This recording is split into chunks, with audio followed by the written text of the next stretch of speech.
তো hi everyone, আমি makeup artist বৃষ্টি তোমাদের সাথে নিয়ে চলে আসলাম নতুন একটা ব্লগ। তো আজকে বছরের ফার্স্ট ব্রাইড আমার। তো সকাল সকালে বেরিয়ে পড়লাম। তো দেখতেই পাচ্ছ কত কুয়াশা, ঠান্ডায় একদম পুরো অবস্থা খারাপ হয়ে গেছিলো। তো ছাড়ো, দেখো আতঙ্কবাদী সেরে যাচ্ছিলাম, তো দেখে যেন ভয় পেয়ে যাবো না। তো ফাইনালি লোকেশনে পৌঁছে গেলাম, আর এখানে আমার একটা ফ্রেন্ড ওয়েট করছিল আর ও হাসছিল হি হি করে, যাই হোক আমাকে দেখে। তো এই হলো আমার ব্রাইডাল লোকেশন। তারপরে যাওয়ার সাথে সাথে অতিথি আপ্যায়ন শুরু, আর ও এখানে হাসছিল যে তুই চাটা খেয়ে ভিডিও করছিস। যাই হোক, এটা আমার আজকের মিষ্টি ব্রাইড, তো খুবই মিষ্টি ছিল, আর এটা ওর বিফোর লুক। তো তারপর এখানে ফেস প্রিপারিং শুরু করে দিয়েছিলাম। তো তারপর কমপ্লিট করার পর এখানে আইব্রোটা কনসিল করে নিচ্ছিলাম। তো কিন্তু আইব্রো করা ছিল না, সেই হিসেবে কনসিলারটা খুব সুন্দর করে করতে হয়েছে, না হলে অসুবিধা হয়ে যায় পরে।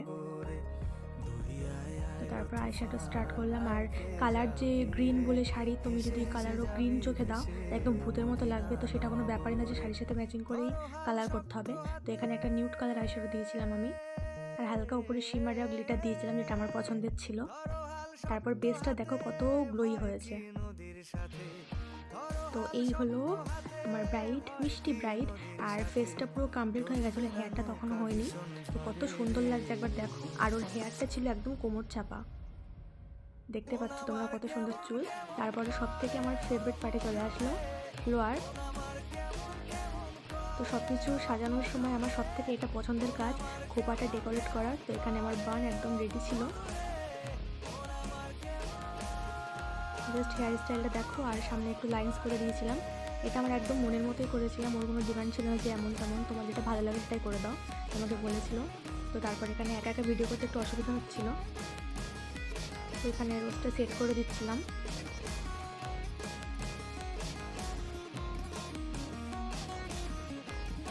কত সুন্দর লাগছে খোপাটা একবার দেখো। এখানে জিপসি দিয়ে আর যেগুলো ফাঁকা ফাঁকা জায়গা সেগুলোকে ডেকোরেট করে দিচ্ছিলাম। জিপসি ছাড়াও কত সুন্দর লাগছে গোলাপের খোপাটা। তো জিপসি দিয়ে কমপ্লিট। তো প্লিজ তোমরা জানাবে খোপাটা কেমন লাগলো, আমার তো খুব পছন্দ হয়েছে, নিজের কাজকে নিজে ভালো বলছি।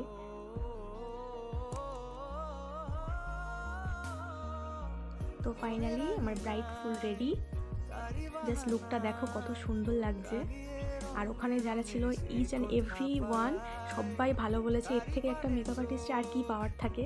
তো যতই কষ্ট হোক, এই কথাগুলো শুনলে সব কষ্টই আর ভুলে যাওয়া হয়। তো আমার কাজ যদি তোমাদের পছন্দ হয়ে থাকে তো সামনের দেওয়া নাম্বারে কন্ট্যাক্ট করো। তো তারপর আমার প্রিয় খাবার রসগোল্লা, আর কালীতলা রসগোল্লা তো ফেমাস, সবাই জানো। তো ওটা নিয়ে আমি আর বাবা বাড়ির থেকে রওনা দিই।